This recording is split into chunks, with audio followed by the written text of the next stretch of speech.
Глава Ингушетии встретился с абсолютным чемпионом мира по боксу Костей Дзю, российским спортивным менеджером, организатором матча профессионального бокса Владимиром Хреновым, президентом Федерации бокса Ингушетии Ахмедом Газгиреевым, гендиректором научно-практического центра психологии и аддиктологии «Цель» Ильей Васенькиным.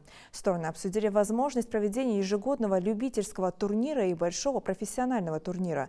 Так Хренов отметил, что в связи с политической обстановкой появилась хорошая точка для внутреннего роста и развития бокса и спорта в целом.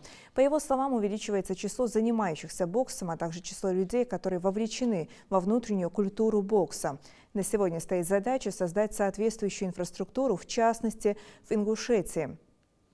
Калиматов поддержал идею подобного развития бокса, а также предложил проводить тренировочные сборы для участников турниров в селении Мужичи. Костя Дзю, в свою очередь, поблагодарил главу региона за встречу и выразил уверенность, что все получится организовать на высшем уровне. В целом, конечно, для нас престижно, во-первых, что такая команда приехала. Константин Дзю – это легенда. Много раз, наверное, здесь слышали слова, что вы для нас, но в действительности в Ингушетии это для молодежи, для детей, в перспективе это очень важно. С вашей помощью, при вашем большом участии, под вашим руководством, мы хотим сильно усилить деятельность Федерации бокса, возобновить ежегодный любительский турнир, согласовать с вами дату провести большой профессиональный турнир. Мы сейчас посовещались между собой, я же можно озвучить, да? И согласно с мнением Магомеда, что нужно перенести, приурочить столетие Ингушетии, предположительно 6 мая. Вот, мы со своей стороны готовы на любые действия, финансовой кооперации, деловой кооперации.